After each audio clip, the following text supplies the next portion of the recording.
Bab 101 Soul Jade. Setelah menyelesaikan itu, ekspresi Wang Lin menjadi lebih serius saat dia menatap simbol di sarung pedang. Dia membentuk segel dengan kedua tangannya dan dia meludahkan energi spiritual biru. Saat energi spiritual biru menyentuh sarung pedang, api biru mengelilinginya sepertinya tidak benar menyebutnya api. Meskipun berbentuk nyala api, ia tidak memiliki suhu api. Faktanya, saat nyala api ini muncul, suhu seluruh ruangan turun. Wang Lin bahkan tidak berkedip saat dia mengendalikan api dingin untuk memperbaiki sarung pedang. Api dingin ini adalah sesuatu yang dia pikirkan ketika mencoba untuk menyalin api inti kultivator formasi inti. Karena tidak ada yang bisa diajak berkonsultasi, dia sangat berhati-hati. Setelah berteori untuk waktu yang lama, dia percaya bahwa nyala api dinginnya cukup untuk memurnikan sarung pedang. Waktu perlahan berlalu. 3 hari kemudian, Ye Zizai kembali ke dataran di atas sekte mayat seperti meteor. Saat kakinya menyentuh tanah, dia menghilang tanpa jejak. Ketika dia muncul kembali, dia sudah berada di dalam ruangannya sendiri. Dia sangat gelisah saat memikirkan kesepakatannya dengan 3 sekte iblis lainnya. Ujian kualifikasi untuk memasuki medan pertempuran asing dimenangkan oleh sekte iblis sebelumnya, tetapi sekarang ada Punanzi dan sekte Xuandao-nya, jadi hasilnya tidak pasti. Alisnya terkunci saat dia bergumam, apakah kamu yakin bisa membunuh Punanzi? Suara serak keluar dari tubuh Ye Zizai. Meskipun junior itu hanya di tahap tengah Naschen Soul, dia berada di puncak tahap tengah. Jika dia beruntung, dia bisa masuk ke tahap akhir dalam 100 tahun dan menjadi master negara budidaya peringkat 3.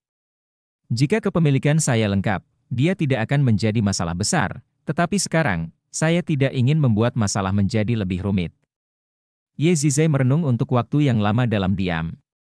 Setelah waktu yang lama, dia mengeluarkan sepotong batu giok. Giok itu berwarna hijau dengan titik-titik darah berkedip tanpa henti. Semua murid Yayasan Pendirian dari Gua 77 hingga 99 dengan cepat berkumpul di Gua 36. Setelah dia selesai berbicara, dia merenung sejenak dan melihat ke sudut tempat dia menyegel adai. Kemudian, dia mengambil keputusan. Dia meletakkan batu giok di dahinya, lalu membuangnya. Yurong sedang berkultivasi ketika matanya tiba-tiba terbuka saat batu giok di tasnya terbang dengan sendirinya. Ekspresinya sedikit berubah dan dia mengambilnya dengan ekspresi tidak tenang. Setelah sekian lama, dia menghela nafas dan bergumam, untung aku berhasil melewati tahap awal ke tahap pertengahan pendirian yayasan 3 tahun lalu dan melompat dari Gua 82 ke 72, atau hidupku akan dalam bahaya kali ini. Tiba-tiba, asap hijau muncul di hadapannya, membentuk-bentuk sebongkah batu giok. Yurong tercengang. Setelah dia memindai giok, dia mencibir dan berbalik ke arah Gua Wang Lin. Setelah beberapa saat, dia tiba di Gua Wang Lin. Melihat gua itu disegel, dia menekan tangannya di pintu masuk dan menggunakan energi spiritualnya untuk mengguncang gua. Setelah itu, dia berteriak, leluhur. Leluhur pertama sedang mengumpulkan para pembudidaya yayasan di Gua 36. Saya di sini untuk membimbing Anda ke sana. Setelah tidak menerima jawaban, dia mengerutkan kening. Dari pesan leluhur pertama sebelumnya, Wang Lin tampaknya tidak disukai. Juga, sebelum leluhur pertama pergi, dia memerintahkan dia dan beberapa pembudidaya yayasan lainnya untuk menjaga Wang Lin. Kesimpulannya, Wang Lin seperti seorang tahanan. Tapi Yurong sangat pintar. Dia tidak akan mengatakan semua ini dengan lantang. Tepat pada saat itu, gua yang tersegel terbuka dengan suara retakan. Wang Lin yang lelah keluar. Yurong memandang Wang Lin dan tersenyum, leluhur, apa yang terjadi padamu? Wang Lin tidak menjawab, tetapi mengeluarkan giok biru tua dan berkata, Saudara Mu, tolong bimbing saya ke Gua 36. Yurong tidak keberatan. Dia mengangguk dan berjalan di depan Wang Lin. Cahaya dingin melintas di mata Wang Lin saat dia dengan dingin tersenyum di dalam hatinya. Meskipun dia tidak dapat sepenuhnya memperbaiki sarung pedang dalam 3 hari ini, dia sekarang bisa pergi 4-5 dari jalan menuju sarung pedang, meningkatkan kekuatan pedang terbangnya secara signifikan. Mereka berjalan melewati gua demi gua hingga mereka memasuki gua raksasa dengan 16 pilar batu. Di atas setiap pilar batu ada bola api biru. Cahaya hantu dari api biru membuat tempat itu terlihat sangat menyeramkan. Di dalam gua dengan rapi berdiri 20 orang. Masing-masing memiliki peti mati di belakang mereka. Peti mati datang dalam berbagai bentuk, tetapi semuanya melepaskan aura yang kuat. Setelah memimpin Wang Lin ke sini, Yurong memandang orang-orang yang hadir dengan tatapan rumit. Dia kemudian berbalik dan pergi tanpa sepatah kata pun. Wang Lin mengerutkan kening. Dia merasa ada yang salah di sini. Setelah dengan cermat memeriksa orang-orang, dia menjadi lebih berhati-hati. Hampir semua orang di sini baru saja memasuki tahap pendirian yayasan dan semuanya tampak sangat bodoh, seperti tanpa banyak kecerdasan. Tidak ada pembudidaya pembentukan yayasan tahap menengah, tetapi ada beberapa yang tahap akhir. Ketiganya jelas sangat berbeda, seperti perbedaan antara orang mati dan yang hidup. Murid Wang Lin menyusut saat gas keluar dari 16 api biru. Gas berkumpul dan membentuk bentuk Ye Zizai. Wang Lin memperhatikan bahwa setelah dia muncul, mata semua orang di dalam gua dipenuhi dengan kekaguman. Tatapan Ye Zizai menyapu semua orang. Pandangannya berhenti pada Wang Lin selama beberapa detik. Dia dengan jelas berkata, medan pertempuran asing yang dibuka setiap 100 tahun sekali akan terbuka lagi. Untuk mendapatkan hak untuk masuk, kita mungkin melawan sekte ortodoks. Aturannya adalah bahwa pembudidaya inti dan pembudidaya jiwa yang baru lahir tidak diizinkan masuk. Segera, Anda semua akan diteleportasi ke lembah Jueming. Du Chen akan bertanggung jawab atas semua orang di sana. Du Chen, kemarilah. Seorang pria parubaya berpakaian hitam berjalan. Wang Lin menatapnya dan melihat bahwa dia adalah salah satu dari 3 pembudidaya pembentukan yayasan tahap akhir yang telah memasuki ranah formasi inti semu. Ini adalah tanda untuk memasuki medan pertempuran asing. Bertahanlah dengan baik. Ingat, tujuan dari kompetisi ini adalah untuk mencuri token lainnya. Juga, berhati-hatilah dengan 3 sekte iblis lainnya. Siapapun yang membunuh 5 musuh akan dibebaskan jiwanya. Dengan itu, dia menyerahkan token itu, lalu mengeluarkan 3 potong giok saat tatapan dinginnya tiba-tiba mendarat di Wang Lin. Ekspresi Wang Lin normal saat dia diam-diam menatap Ye Zizai. Nada suara Ye Zizai normal saat dia dengan tenang berkata, batu giok ini berisi sebagian dari jiwa semua orang selain milikmu. Tanpa sepatah kata pun, Wang Lin menggigit ujung lidahnya dan mengeluarkan darah. Dia menyentuh dahinya dengan tangan kanannya dan cahaya keemasan bersinar, menyebabkan darah menjadi setetes darah emas. Teknik untuk mengekstrak sepotong jiwanya direkam dalam giok yang diberikan Ye Zizai kepadanya. Wang Lin menunjuk ke setetes darah emas. Itu melesat ke depan dan mendarat di salah satu giok di tangan Ye Zizai. Ye Zizai tertegun saat melihat Wang Lin.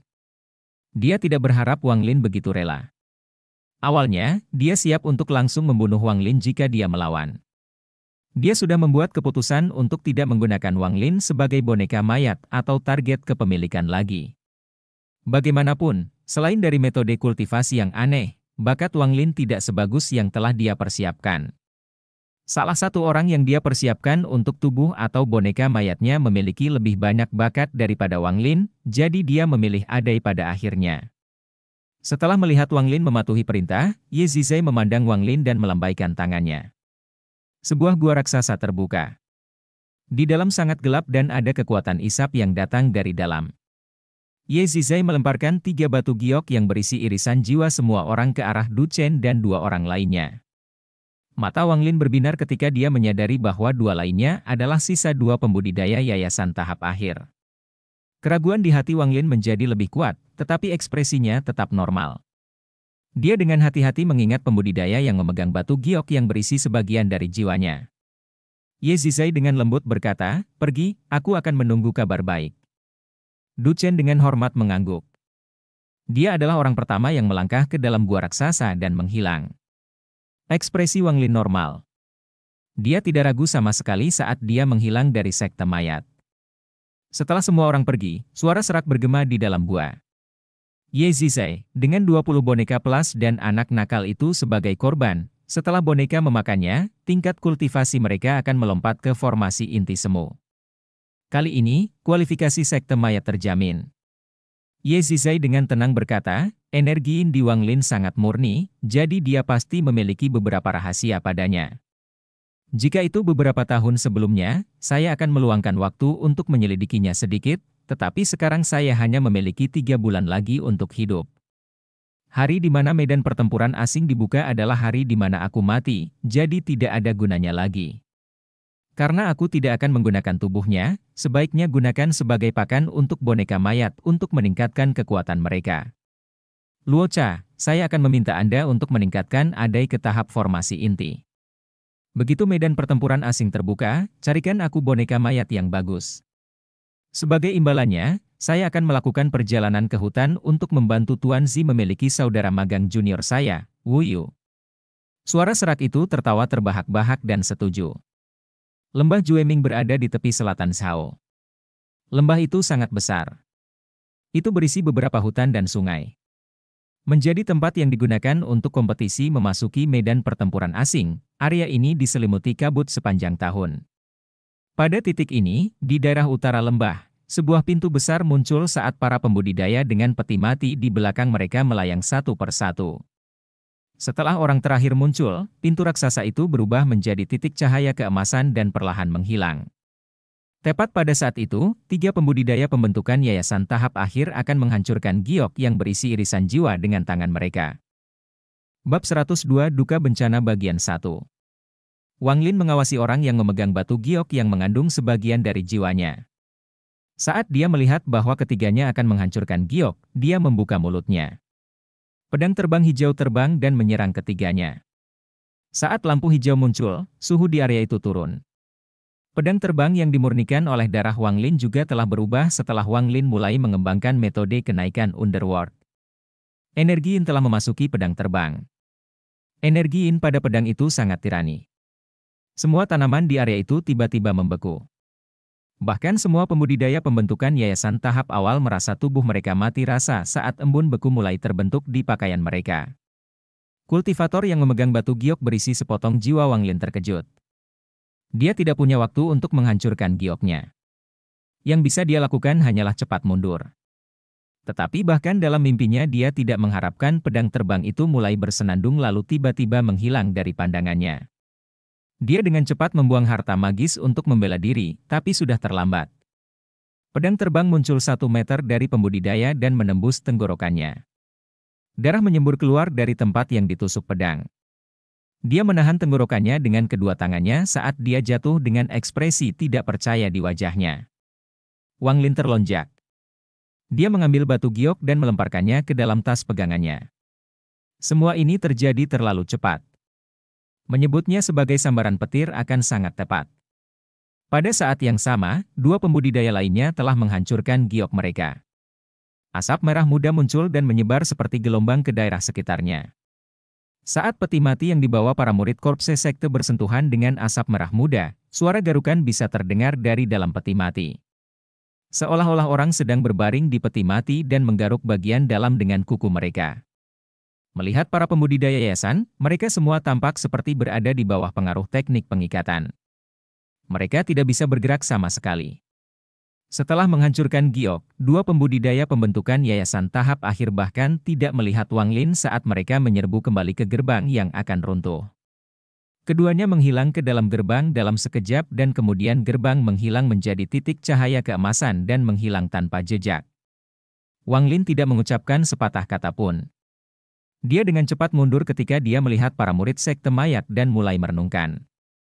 Suara garukan menjadi semakin keras, hingga salah satu peti mati pecah dan sebuah tangan terulur, diikuti suara nafas yang berat. Perlahan, mumi dengan rambut hitam panjang duduk di dalam peti mati. Matanya memancarkan cahaya hijau saat mengamati sekelilingnya sampai tatapannya akhirnya tertuju pada tuannya. Matanya yang merah menjadi dingin saat menjerit dan menyambar tuannya. Ia bernapas dengan ganas dengan hidungnya. Pembudidaya pembentukan yayasan tahap awal gemetar saat tubuhnya berubah menjadi gas putih. Gas putih dihirup oleh boneka mayat. Pada saat yang sama, tubuh mumi yang layu mulai pulih. Tidak lama kemudian, pembudidaya adalah sekantong tulang sedangkan boneka bangkai telah kembali ke bentuk manusia. Boneka mayat tersedot lagi dan pembudidaya menjerit dan mati. Gas kuning keluar dari tubuh pembudidaya. Boneka mayat itu mengambil gas kuning dan memasukkannya ke dalam mulutnya. Tak lama kemudian, boneka jenazah berubah hingga tampak persis seperti pembudidaya yang baru saja meninggal. Di saat yang sama, satu persatu, peti mati pecah dan satu persatu tangan boneka mayat terulur. Semua boneka mayat ini menyerang majikan mereka begitu mereka melarikan diri. Tidak semua boneka mayat melakukan ini. Sekitar sepertiga boneka mayat keluar dan hanya berdiri di sana, bingung. Wang Lin tercengang saat dia melihat pemandangan di depannya. Semua boneka mayat yang telah berubah menjadi sesuatu yang menyerupai tuan mereka memiliki tahap akhir pembentukan yayasan. Wang Lin menatap orang-orang aneh ini. Kulit kepalanya mati rasa saat dia perlahan mundur. Jeritan bisa segera terdengar dari arah itu. Semua boneka mayat yang telah mengambil bentuk tuan mereka melompat ke murid korpse sekte yang tersisa. Darah dan bagian tubuh beterbangan di udara. Wang Lin berbalik dan melarikan diri tanpa sepatah kata pun. Setelah melarikan diri jauh, Wang Lin berhenti tepat di luar hutan. Dia merasa seperti dia akhirnya mengalami betapa kejamnya sekte mayat itu. Jika dia tidak menghentikan pembudidaya itu dari menghancurkan batu giok, dia akan menjadi makanan makhluk itu. Wang Lin dengan dingin tertawa di dalam hatinya. Dia tahu bahwa lembah Jueming ini sangat berbahaya karena sekte ortodoks dan sekte iblis berkumpul di sini untuk bersaing memperebutkan hak memasuki medan pertempuran asing. Wang Lin tidak ingin tercampur dengan ini, dia hanya ingin menemukan tempat yin yang ekstrim dan pergi ke kultivasi pintu tertutup untuk menjadi lebih kuat. Semakin dia berhubungan dengan dunia kultivasi, semakin banyak bahaya yang dia alami. Dia merasa satu langkah yang salah akan membawanya ke kematiannya. Tapi karena dia sudah memasuki dunia kultivasi, satu-satunya cara untuk mengamankan keselamatannya sendiri adalah menjadi lebih kuat. Pada saat yang sama, elemen kayu yang dibutuhkan manik-manik penentang surga juga merupakan masalah penting di hati Wang Lin. Sambil memikirkan hal ini, Wang Lin tiba-tiba melangkah mundur. Cahaya hitam menutupi tempat Wang Lin baru saja berdiri. Itu diikuti dengan tawa. "Bocah, kamu mengelak cukup cepat." Seorang pemuda yang mengenakan pakaian mewah perlahan berjalan keluar. Setelah memeriksa Wang Lin, dia bertanya, "Sekte apa?" Wang Lin dengan dingin menjawab, "Mayat sekte." Pemuda berpakaian mewah itu terkejut. Dia bertanya, "Sekte mayat?" Rumornya adalah bahwa semua murid sekte mayat membawa peti mati. "Di mana milikmu?" Wang Lin menatap pemuda itu dan mengerutkan kening. Pemuda itu dengan dingin mendengus. Dia mengarahkan jarinya ke arah Wang Lin dan cahaya hitam muncul di tangannya saat dia berkata, "Tidak masalah apakah kamu dari sekte mayat atau bukan. Tinggalkan tas peganganmu." Cahaya dingin melintas di mata Wang Lin. Dia menyebarkan akal ilahi dan menemukan bahwa ada 3 orang lagi di hutan. Dia tidak mengatakan sepatah kata pun saat dia mundur beberapa langkah. Ketika pemuda itu melihat Wang Lin kembali, dia menunjukkan ekspresi jijik. Dia melambaikan tangannya dan menembakkan cahaya hitam ke dada Wang Lin, membidik jantungnya. Wang Lin mengangkat alisnya dan melambaikan lengan bajunya saat teknik gaya tarik membentuk tangan raksasa di depannya. Cahaya hitam menembus beberapa inci ke dalam teknik gaya tarik sebelum menghilang. Wang Lin dengan dingin menatap pemuda itu. Dia memperhatikan dengan perasaan ilahi ini bahwa ketiganya yang bersembunyi di hutan dengan cepat menuju. Dia tidak ingin membuang waktu dengan mereka, jadi dia segera mundur. Pemuda itu menjadi marah. Walaupun kedua jenjang kultivasi mereka adalah tahap awal pendirian yayasan, namun ia kedatangan 3 orang saudara, dan salah satunya sudah pada tahap pertengahan pendirian yayasan. Mereka berempat tidak bergerak dengan orang lain dari sekte Tian Dao. Mereka memutuskan untuk menggunakan ini sebagai kesempatan untuk mencuri dari orang lain. Harus dikatakan bahwa selama kompetisi ini, semua sekte telah memberikan banyak harta magis untuk meningkatkan kekuatan murid yayasan pendirian. Ketika pemuda itu melihat bahwa Wang Lin hanya 1 orang, dia memiliki keinginan untuk membunuhnya, dan sekarang dia melihat Wang Lin mencoba melarikan diri, dia menampar tas pegangannya dan seorang penguasa 8 inci terbang keluar. Penguasa ini benar-benar berwarna hijau. Ketika muncul, itu memancarkan aroma yang kuat. Pemuda itu menarik napas dalam-dalam dan tanpa sepatah kata pun, mengarahkan penguasa ke depan. Penguasa itu bergetar dan jamur hitam besar tumbuh darinya. Jamur terlepas dari penggaris dan melayang di udara. Ekspresi pemuda itu serius saat dia dengan cepat mengeluarkan sesuatu dari tasnya yang dipegangnya dan melemparkannya. Wang Lin melihat kilatan cahaya merah saat tawon merah terbang menuju jamur dan melahapnya hanya dengan beberapa gigitan. Tawon itu tiba-tiba menjadi beberapa kali lebih besar. Itu seukuran kepalan tangan. Ini menjerit dan menyerang Wang Lin. Meski semua ini terdengar lambat, itu semua terjadi dalam sekejap mata. Mata Wang Lin menjadi dingin saat pedang kecil berwarna hijau muncul di hadapannya dan menyerbu ke arah tawon. Tawon itu mendengung dan menghindar ke sisi pedang terbang, tetapi pada saat yang sama, pedang terbang itu tiba-tiba menghilang.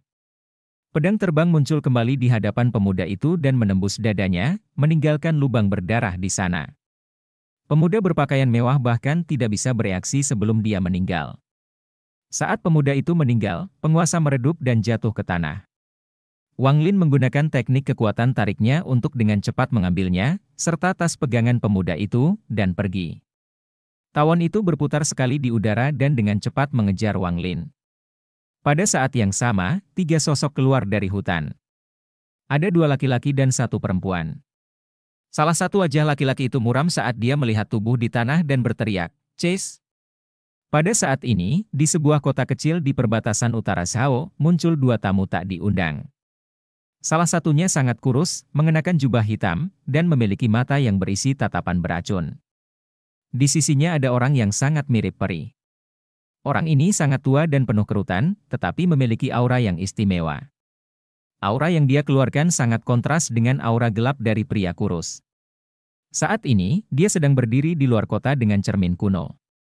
Tangannya terus-menerus membentuk segel saat dia menghitung sesuatu. Pria berjubah hitam itu dipenuhi dengan niat membunuh saat dia berkata, "Rekan kultivator Qiming, apakah Anda berhasil menghitungnya?" Kultivator itu mengerutkan kening dan berkata, "Teng Huayuan, kamu tidak tahu nama atau penampilan orang itu. Bagaimana saya bisa menemukannya hanya dengan kekuatan kutukan?" Orang tua berjubah hitam itu adalah Teng Huayuan.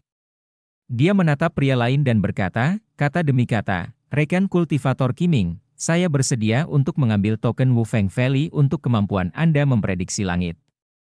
Jika Anda dapat menemukan saya keluarga orang itu, maka saya akan membantu Anda dengan apapun yang Anda butuhkan, selama saya mampu." Pembudidaya merenung sejenak. Dia menghela nafas dan berkata, "Baik, saya akan mencoba yang terbaik. Tapi sesama pembudidaya Teng, semua balas dendam memiliki awal dan semua hutang memiliki penagih. Saya harap Anda tidak membunuh terlalu banyak."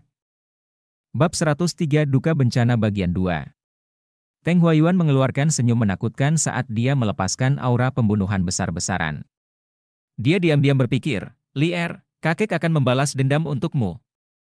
Berpikir tentang Teng Li, Teng Huayuan tidak bisa membantu tetapi merasakan kesedihan di dalam hatinya. Murid generasi keempat paling luar biasa dari keluarga Teng tiba-tiba terbunuh oleh seseorang. Setelah Teng Li meninggal, Teng Huayuan menggali masalah tersebut dan menemukan apa yang sebenarnya terjadi. Selain Wang Lin, siapapun yang terlibat juga dicatat oleh Teng Huayuan. Kultivator lainnya menghela nafas dan berkata, "Rekan kultivator Teng, menurut perhitungan saya, orang itu ada di lembah Jueming. Mengapa Anda ingin mencari keluarganya? Lupakan tentang ini. Semua hutang memiliki penagih. Jika tersiar kabar bahwa Anda melampiaskan amarah Anda pada manusia, itu tidak akan terlihat baik." Wajah Teng Huayuan tenggelam saat dia menatap kultivator lain tanpa sepatah kata pun. Kultivator tersenyum pahit saat dia menggelengkan kepalanya. Dia memegang cermin perunggu dan membentuk segel dengan tangan kanannya.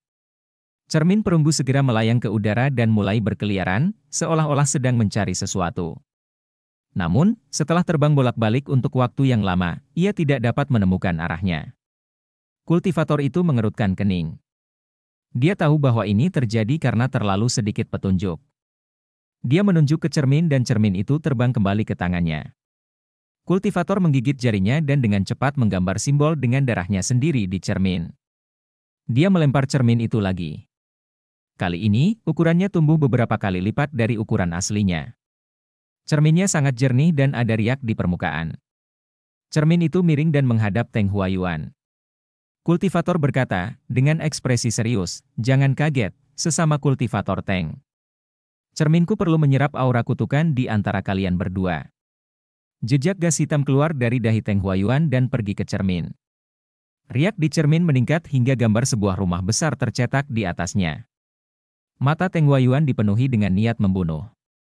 Setelah dia selesai melihat, dia berbalik untuk melihat kultivator lainnya. Kultivator ragu-ragu dan menghela nafas. Dia melambaikan tangan kanannya dan cermin itu terbang ke tanah. Itu segera bertambah besar sampai sebesar orang. Kultivator memaksakan senyum dan berjalan ke cermin. Teng Huayuan tersenyum dan mengikuti di belakang. Setelah keduanya masuk, cermin itu menyusut hingga menghilang tanpa bekas. Ada sebuah kota kecil yang jaraknya 100 km dari tempat itu. Keluarga Wang bisa dianggap sebagai keluarga besar di bagian ini. Dikatakan bahwa keluarga Wang memiliki generasi muda yang telah bergabung dengan sekte kultivasi. Jenis berita ini menyebar dengan cepat di daerah-daerah kecil ini. Keluarga Wang dimulai sebagai keluarga tukang kayu dengan berbagai toko di kota. Dari mata orang luar, keluarga Wang adalah keluarga terbesar di daerah itu. Di seluruh kota, bangunan paling mewah pastilah rumah utama keluarga Wang. Pada hari ini, matahari di langit bagaikan tungku raksasa yang membakar bumi. Seorang penjaga keluarga Wang sedang bersandar pada pilar, mengipasi dirinya sendiri untuk menghilangkan panas. Jubah katunnya sudah basah di bagian dada dan punggung. Cuaca sialan ini sangat panas. Bagaimana kita bisa hidup dalam hal ini? Penjaga itu membuka jubahnya dan mengipasi lebih keras. Pada saat itu, pintu gedung samping terbuka dan seorang gadis pelayan keluar dengan mangkuk. Dia berjalan melewati rumah utama sampai dia tiba di pintu. Dia tertawa dan berkata, "Saudaraku, minumlah sup plum asam ini untuk menghilangkan panasnya." Penjaga itu berbalik dan melihat gadis itu. Dia tiba-tiba tersenyum dan menerima mangkuk itu. Dia meminum semuanya sekaligus. Dia segera merasakan sensasi dingin di tubuhnya dan menghela nafas. Para master benar-benar tahu bagaimana menikmati diri mereka sendiri. Sup plum asam dingin ini sangat enak. Saudara perempuan, ketika Anda keluar, Anda tidak membiarkan Tuan Muda Hao melihat Anda, kan? Gadis itu mengambil kipas angin dan membantu mengipasi penjaga itu sambil tersenyum dan berkata, "Saudaraku, kamu bisa tenang. Tuan Muda tidak melihat saya. Saya menggunakan momen ketika dia tidak ingin keluar. Selain itu, Tuan Muda Hao adalah orang yang sangat baik, jadi meskipun dia melihatku, tidak akan ada masalah." Penjaga itu menikmati saudara perempuannya mengipasi dia. Dia mengangguk dan berkata, "Itu benar. Tuan Muda Hao adalah seorang yang abadi, bagaimana dia bisa diganggu dengan kita? Saudara kecil, kamu harus lebih pamer. Jika Anda menarik perhatian Tuan Muda Hao dan menjadi selirnya, maka saudara Anda di sini akan mudah melakukannya. Beri aku pekerjaan sebagai staf rumah dan aku akan bahagia." Pipi gadis itu menjadi merah saat dia memutar matanya ke arah saudaranya dan berkata, "Saudaraku, kamu telah bekerja untuk keluarga Wang lebih lama dari aku. Saya mendengar bahwa ada total 3 tuan muda yang dipilih oleh Yang Abadi, tetapi saya telah berada di sini selama 3 tahun sekarang dan selain Tuan Muda Hao, saya hanya melihat Tuan Muda Zuo sekali. Di mana orang ketiga?" Penjaga itu dengan bangga berkata, "Ini yang saya tahu. Tuan muda ketiga itu bernama Wang Lin. Dia tidak bisa dibandingkan dengan Tuan Muda Hao dan mereka.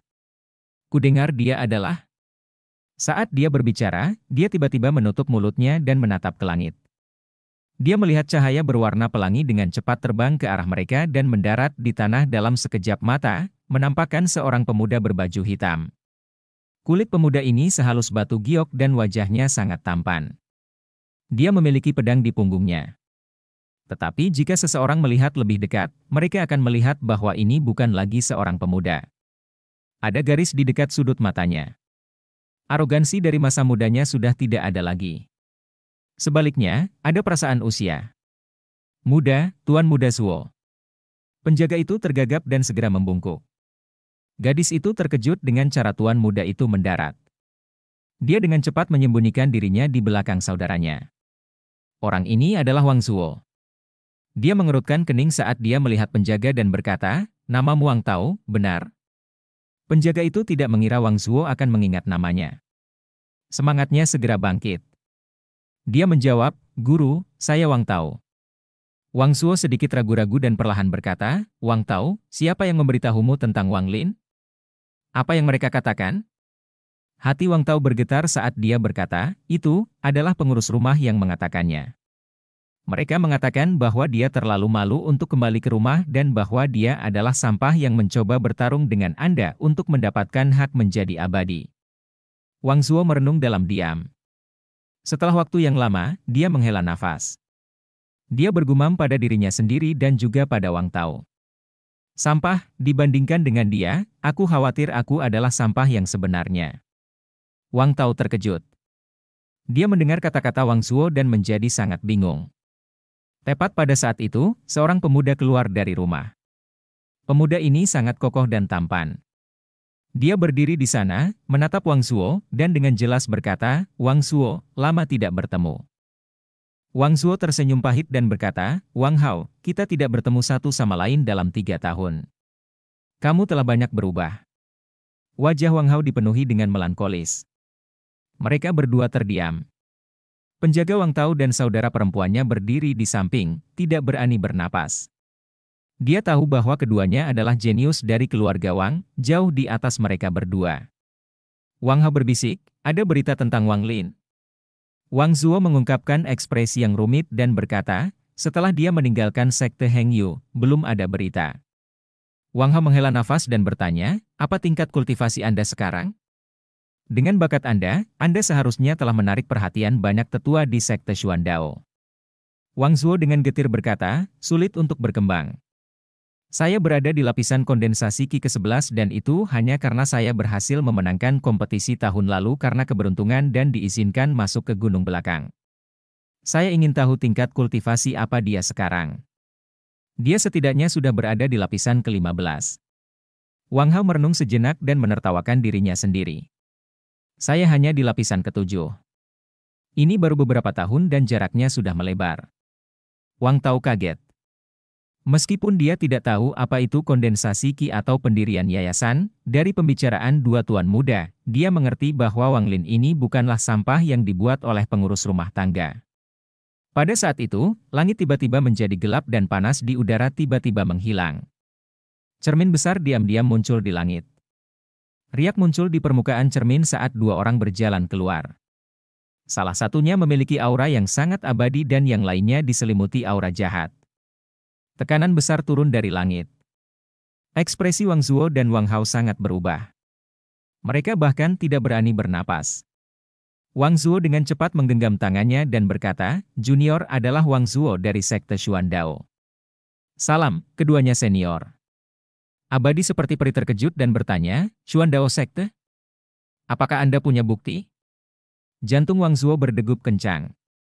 Dia merasa bahwa sesuatu yang buruk akan terjadi saat dia dengan cepat mengeluarkan giok identitasnya. Pembudidaya mengambil batu giok dan melihatnya. Kemudian dia menatap Wang Hao dan bertanya, "Kamu juga?"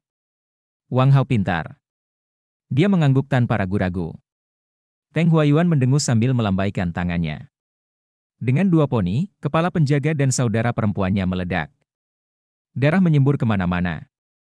Dua awan gas kuning melayang dari tubuh. Teng Huayuan mengeluarkan bendera dan mengumpulkan dua awan gas. Tak lama kemudian, dua wajah penuh rasa sakit muncul di bendera.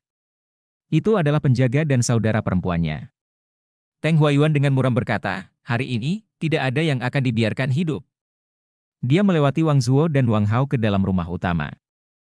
Adapun Wang Lin, dia dengan cepat bergerak melalui lembah Jueming. Di belakangnya ada dua pembudidaya laki-laki dan satu pembudidaya perempuan. Mereka dipenuhi dengan niat membunuh saat mereka mengejarnya. Saat dia sedang berlari, jantungnya tiba-tiba sakit, seolah-olah ada sebuah tiang yang ditancapkan di dalamnya. Rasa sakit ini bukan karena luka apapun, tapi perasaan di hatinya. Rasa panik dan frustrasi yang tidak diketahui muncul di hatinya. Bab 104 Duka Bencana Bagian 3. Wang Lin belum pernah merasakan hal seperti ini sebelumnya. Ini adalah rasa sakit yang membuatnya ingin merobek hatinya sendiri. Seolah-olah semua darah di tubuhnya langsung tersedot. Gelombang pusing menerpa kepalanya. Wang Lin menahan rasa sakit yang tak terduga ini saat dia berlari dengan cepat. Dia berbalik dan melihat bahwa ketiganya masih mengejarnya. Matanya berubah dingin saat dia mengubah arahnya ke area berkumpulnya sekte mayat. 4 berkas cahaya dengan cepat terbang melintasi lembah Jueming. Satu-satunya pikiran dalam pikiran Wang Hao dan Wang Zuo adalah kepanikan dan ketidakberdayaan. Mereka bahkan tidak berani bergerak saat mereka menyaksikan Wang Tao dan saudara perempuannya meninggal di hadapan mereka. Kultivator seperti peri mengungkapkan ekspresi kompleks di wajahnya. Dia menghela nafas dan berbalik jadi dia harus melihat mereka lebih lama. Teng Huayuan tersenyum saat dia masuk ke dalam rumah. Dia menutup tangannya. Ketika dia membukanya kembali, lingkaran cahaya ungu muncul, mencegah orang pergi. Kemudian dia melangkah dan memasuki salah satu rumah samping. Disinilah para pelayan tinggal. Gelombang jeritan yang menyedihkan datang dari rumah dan aliran gas kuning dikumpulkan oleh bendera. 7 atau 8 wajah pelayan keluarga Wang yang tampak menyakitkan muncul di bendera. Teng Huayuan tidak berhenti saat dia berjalan ke rumah berikutnya dan lebih banyak teriakan mengikuti. Tubuh Wang Hao gemetar. Dia ingin melawan, tetapi tidak bisa mengatakan sepatah kata pun. Segera, semua pelayan keluarga Wang telah berubah menjadi hantu dan wajah Teng Huayuan menjadi sangat serius. Anggota keluarga Wang yang lain diperingatkan oleh jeritan itu dan mencoba melarikan diri, tetapi yang membuat mereka ngeri, mereka menemukan cahaya ungu mencegah mereka pergi.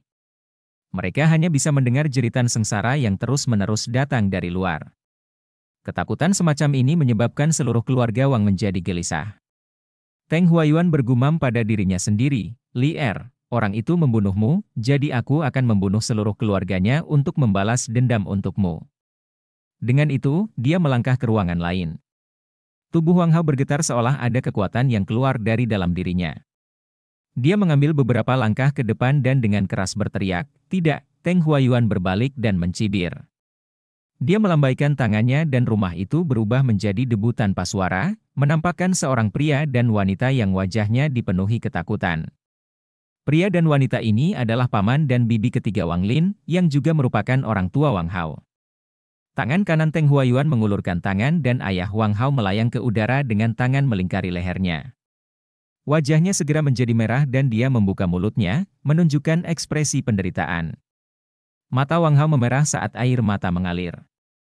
Dia meraung dan hampir habis ketika Wang Zuo menahannya. Wang Zuo berbisik, "Wang Hao, jangan gegabah. Orang itu adalah kultivator jiwa yang baru lahir." Teng Huayuan mencibir. Tangan kanannya menutup. Dengan keras, kepala ayah Wang Hao berubah menjadi bubur. Tubuhnya jatuh ke tanah, lalu jiwanya keluar dan dikumpulkan oleh bendera. "Tidak!" Suara Wang Hao menjadi serak. Dia merasakan sakit di dadanya saat dia batuk darah. Dia melihat ke tubuh ayahnya dan bergumam, "Kenapa? Kenapa?" Teng Huayuan sekali lagi menangkap ibu Wang Hao, menghancurkan tengkoraknya, dan melemparkannya ke hadapan Wang Hao. Tubuh Wang Hao bergetar saat dia mengeluarkan lebih banyak darah dan akhirnya pingsan.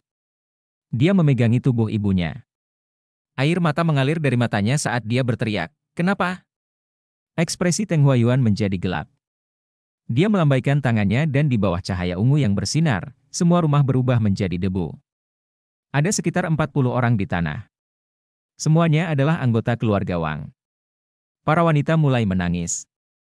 Mereka semua dipenuhi rasa takut. Selain orang-orang yang masih hidup, hanya ada mayat tanpa kepala. Teng Huayuan tersenyum saat dia meraih seseorang. Orang ini adalah paman ketiga ayah Wang Lin. Dia saat ini adalah anggota paling senior dari keluarga Wang. Dikelilingi oleh jeritan, jiwanya diambil oleh Teng Huayuan dan dia meninggal. Wang Hao menatap pemandangan itu dengan tercengang. Dia bahkan tidak menyadari bahwa tangan yang digunakan Wang Zuo untuk menjepitnya telah mengukir tanda darah di tubuhnya. Wang Zuo tidak berani melihat orang tuanya di antara kerumunan. Dia menurunkan matanya yang merah. Paman keempat Wang Lin telah tinggal di alam liar untuk waktu yang lama, jadi dia jauh lebih berani daripada kebanyakan orang. Dia mengeluarkan senyum masam dan sepertinya telah memikirkan semuanya. Istrinya meninggal setahun yang lalu dan putranya telah dikirim ke sekte seni bela diri, jadi dia sudah pergi. Dia bertanya, dengan suara nyaring, "Abadi, apa yang telah dilakukan keluarga Wang saya hingga menyinggung Anda? Aku tahu kita manusia seperti semut di matamu, tapi bahkan semut pun punya hak untuk mengetahui apa penyebab semua ini." Kultivator seperti peri mengeluarkan suara terkejut saat dia memeriksa pria ini. "Mengapa?" Teng Huayuan menunjuk beberapa kali dan beberapa orang meninggal. Darah menyembur kemana-mana dari tubuh mereka yang berantakan dan terpotong-potong.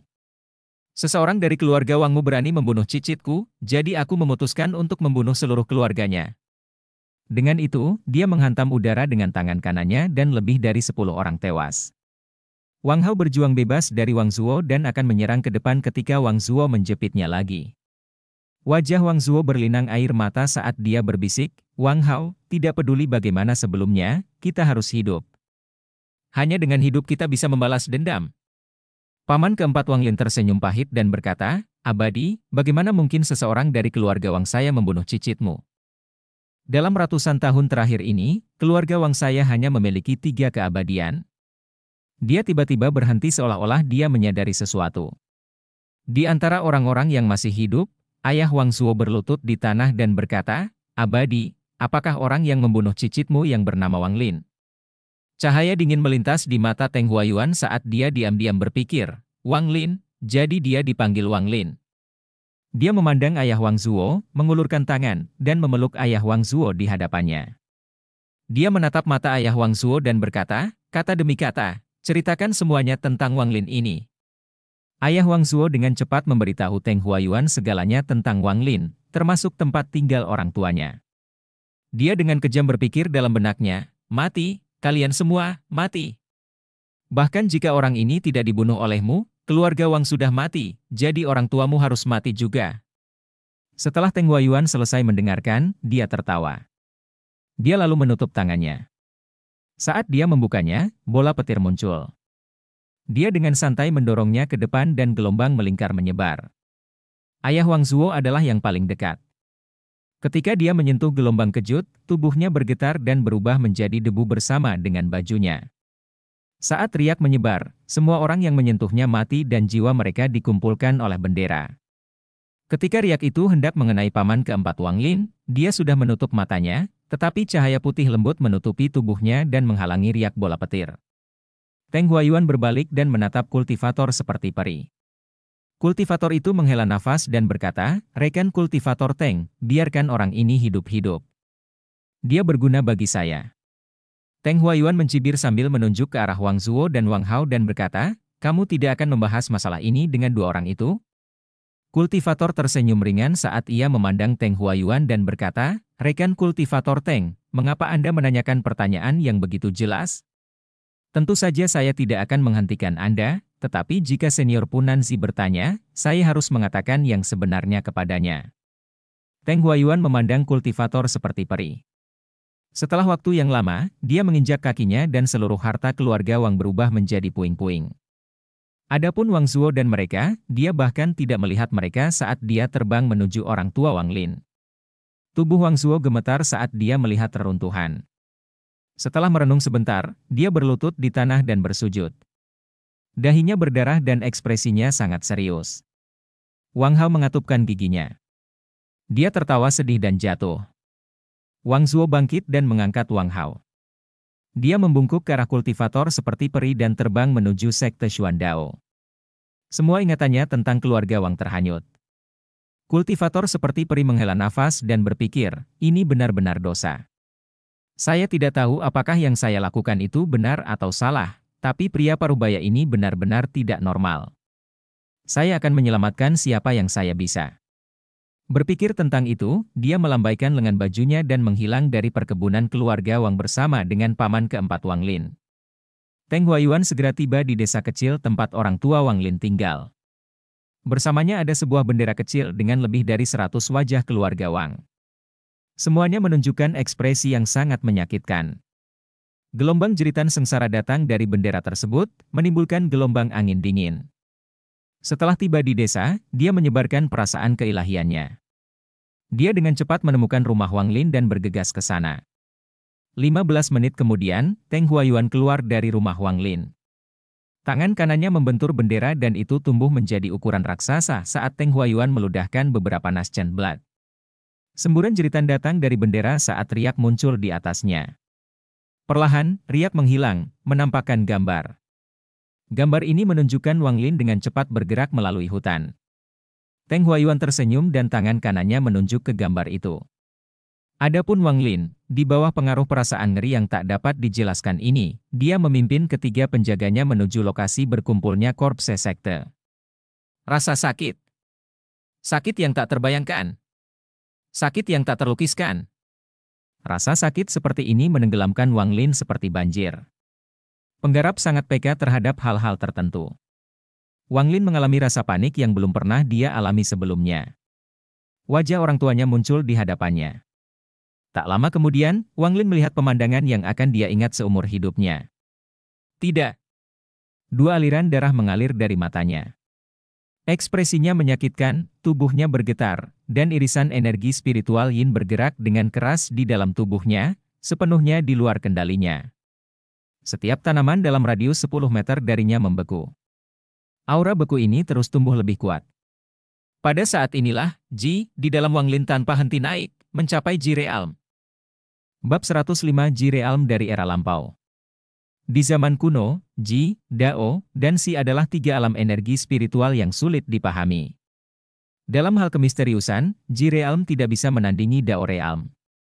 Dalam hal ketidakpastian, Ji Realm tidak dapat menandingi Si Realm, tetapi jika pernah ada kultivator Ji Realm di zaman kuno, itu adalah bencana. Meskipun Ji Realm tidak semisterius Dao Realm atau tak terduga seperti Si Realm, dalam hal betapa menakutkannya itu, Ji Realm dan dua lainnya tidak dapat dibandingkan. Kultivator dengan Ji Realm, tanpa diragukan lagi, akan menjadi beberapa kali lebih kuat daripada kultivator lain pada level yang sama dan energi spiritual mereka akan sepenuhnya didasarkan pada Ji Realm. Akibatnya, satu-satunya kata yang menggambarkan Ji Realm adalah menakutkan. Di antara kultivator dengan tingkat kultivasi yang sama, kultivator Ji Realm tidak terkalahkan. Namun, kelemahan Ji Realm juga sangat jelas. Dengan Ji Realm, seorang kultivator tidak akan pernah bisa mencapai tahap Spirit Severing. Tahap akhir dari Nascent Soul adalah batasnya. Namun, seorang kultivator Nascent Soul Ji Realm tahap akhir adalah seseorang yang bahkan tidak ingin diganggu oleh pembudidaya Spirit Severing. Jika hanya itu saja, maka Ji Realm tidak akan dianggap menakutkan. Apa yang benar-benar menakutkan adalah bahwa di zaman kuno, ketika seorang kultivator transformasi jiwa sedang melalui cobaannya, orang-orang mengetahui bahwa dia memiliki Ji Realm. Berita ini adalah sesuatu yang mengejutkan semua orang di dunia kultivasi kuno dan membuat mereka ketakutan. Harus dikatakan bahwa pembudidaya ini mengamuk di dunia kultivasi selama 3000 tahun. Dalam 3000 tahun itu, dia seperti raja dunia kultivasi. Jika ada yang tidak menyukainya, dia akan menghapus keluarga dan sekte mereka. Dalam 3000 tahun ini, hanya menyebut namanya akan menyebabkan kulit orang merinding. Ji Realm adalah surga yang menentang keberadaan. Tidak hanya membuat seseorang tak terkalahkan dalam pertarungan melawan kultivator dengan tingkat kultivasi yang sama, energi spiritual yang dimasukkan dengan Ji Realm dapat membuat teknik menjadi ekstrim. Semua ini sudah sangat luar biasa, tetapi ketika satu-satunya kelemahan tidak dapat mencapai tahap pemutusan roh dihilangkan, maka ketika seorang kultivator melewati tahap jiwa baru lahir dengan Ji Realm muncul, itu benar-benar dapat dianggap sebagai bencana. Karena itu, setiap kali kultivator Ji Realm muncul, mereka diburu oleh semua kultivator lainnya. Ji Realm dianggap oleh dunia kultivasi kuno sesuatu yang benar-benar menantang surga. Jika jalur budidaya iblis dianggap sebagai binatang buas, jika dibandingkan dengan Ji Realm, itu hanya hewan peliharaan rumah yang jinak. Yang benar adalah bahwa di zaman kuno, studi tentang Ji Realm tidak pernah berhenti, tetapi pada akhirnya, hanya ada beberapa pemahaman pengantar tentang Ji Realm. Untungnya, hanya satu orang itu yang tampaknya mampu menembus batas pemutusan roh dari Ji Realm. Semua penerus Ji Realm di generasi selanjutnya terjebak pada tahap akhir jiwa baru lahir. Sebagian besar catatan tentang Ji Realm telah hilang selama berabad-abad. Saat ini, orang tidak tahu bagaimana Ji Realm muncul atau bagaimana mendapatkannya. Hanya di perpustakaan sekte yang sangat besar di negara-negara budidaya peringkat tinggi yang ada beberapa deskripsi dari Ji Realm. Di beberapa titik pada zaman kuno, seorang kultivator jenius lahir di negara Gunie. Pada usia 10 tahun, dia sudah mencapai tahap formasi inti dan sektenya dimusnahkan oleh sekte lain. 5 tahun kemudian, seorang pembudidaya misterius muncul dan dalam waktu 1 bulan, ia membunuh lebih dari 10.000 pembudidaya. Darah menutupi langit. Dengan hanya tahap awal budidaya jiwa baru lahir, tidak hanya dia dapat dengan mudah membunuh orang lain di peringkat yang sama dengannya, tetapi dia bahkan mampu membunuh pembudidaya Spirit Severing. Pada akhirnya, baik sekte ortodoks dan iblis mengirimkan seorang pembudidaya transformasi jiwa dan akhirnya membunuhnya. Di zaman kuno, negara air jernih dihancurkan dan raja negara itu memasuki sekte. 30 tahun kemudian, dia pergi dan melakukan pembunuhan besar-besaran terhadap semua pembudidaya. Tidak peduli apakah mereka pria atau wanita, tua atau muda, dia akan membunuh mereka. Hanya dalam 7 hari, tidak ada pembudidaya yang tersisa di negara air jernih. Bahkan sekte sendiri tidak bisa melarikan diri. Darah mewarnai tanah air jernih menjadi merah. Saat negara budidaya yang lebih tinggi mempersiapkan para ahli untuk membunuhnya, darah di air jernih mendidih. Menggunakan darah untuk membunuh musuhnya, raja menghilang di tengah kekacauan. Beberapa percaya bahwa dia mengalami pembalasan ilahi. Semua hal ini memiliki satu poin yang sama, semua kultivator ini memiliki Jirealm. Adapun bagaimana orang-orang ini mendapatkan Jirealm, tidak ada yang tahu. Beberapa orang percaya bahwa mereka mengalami perubahan dan beberapa percaya bahwa mereka semua memiliki harta ajaib yang sama. Dengan warisan dari harta karun itu, siapapun yang memiliki harta itu akan memiliki Jirealm. Banyak spekulasi menyebar, tetapi dengan lenyapnya dunia kultivasi kuno, semua rumor ini punah. Tidak ada yang tahu bahwa pada saat ini, di negara budidaya peringkat 3 Zhao, sebuah negara yang tidak benar-benar diperhatikan, di tempat kecil yang disebut Lembah Jueming, seorang kultivator bernama Wang Lin sedang berjalan menuju Jirealm yang sebenarnya. Jika Teng Huayuan tahu semua ini, maka tidak peduli apa, dia tidak akan menjadi orang yang akan menjadi katalisator kelahiran seorang kultivator Jirealm. Wang Lin setengah berlutut di tanah. Segala sesuatu dalam jarak setengah lusin meter darinya telah tertutup es. Di dadanya, manik yang menentang surga memancarkan cahaya hitam yang belum pernah terlihat sebelumnya saat bergerak dan melayang di atas kepalanya. Teng Huayuan menggunakan koneksi Wang Lin dan keluarganya untuk meninggalkan pesan di benaknya. Aku akan menunggumu di luar lembah Jueming. Jika kamu tidak datang pada saat lembah terbuka, maka aku akan menghancurkan bendera jiwa dan jiwa keluargamu akan hilang selamanya. 2 pembudidaya pria dan 1 wanita dari Tian Dao sekte menyusul. Mereka tiba-tiba berhenti belasan meter jauhnya karena tanah yang tertutup es menyebabkan jantung mereka menegang. Pemuda di tengah es sangat menakutkan. Aura destruktif yang dia keluarkan bahkan membuat kulit murid yayasan pendirian tahap tengah merinding. Setelah ragu-ragu sebentar, pembudidaya pembentukan yayasan tahap menengah membuat keputusan. Dia melambaikan tangannya dan berkata, "Mundur." Saat dia hendak pergi, wanita itu menatap surga yang menentang manik di atas kepala Wang Lin dan berkata, "Saudara magang senior, manik itu terlihat sangat familiar." Laki-laki lainnya berkata, Ini adalah manik-manik yang diceritakan leluhur kepada kami." Tunggu, tidak, ukiran pada manik ini berbeda. Manik yang ditunjukkan nenek moyang kita memiliki awan, tapi manik ini memiliki daun. Penggarap pendirian yayasan tingkat menengah terkejut. Dia melihat lebih dekat dan segera menjadi lebih serius. Tapi segera, keserakahan mencengkeram hatinya. Selain ukiran, segala sesuatu tentang manik itu cocok dengan manik yang ditunjukkan leluhur kepada mereka. Pikiran tentang hadiah manik tiba-tiba memasuki pikirannya. Siapapun yang menyerahkannya akan diberi harta sihir tingkat transformasi jiwa. Sekte mereka akan menerima 10 boneka yang berada di tingkat transformasi jiwa, dan peringkat negara mereka akan dinaikkan oleh 1. Penggarap pendirian yayasan tingkat menengah dengan tegas mengatakan, tidak masalah apakah itu benar atau tidak. Kita harus menerimanya. Wanita itu mengeluarkan giok transmisi suara dan hendak mengirimkan pesan ketika pembudidaya yayasan pendirian tingkat menengah menghentikannya dan berbisik, "Meskipun orang ini aneh, jika kita bertiga memberikan yang terbaik, kita pasti bisa membunuhnya. Jika Anda memberitahu orang lain dan manik ini benar-benar sesuai dengan deskripsi, kreditnya pasti bukan milik kami. Begitu pula jika kita salah dan mempermasalahkannya, kita akan dimarahi. Apakah kamu bodoh?" Gadis itu terkejut. Dia ragu-ragu sebentar, lalu menyingkirkan giok transmisi suara. Mereka bertiga segera mengeluarkan harta sihir mereka dan menggunakannya tanpa sepatah kata pun. Di saat yang sama, Wang Lin membuka matanya. Matanya tidak lagi merah. Mereka sejernih air. Sejumlah besar niat membunuh keluar dari tubuhnya. Saat niat membunuh muncul, energi spiritual di tubuhnya bergerak. Efek pertama dari Jirealm menunjukkan kekuatannya. Melawan pembudidaya dengan peringkat yang sama, Jirealm tidak terkalahkan.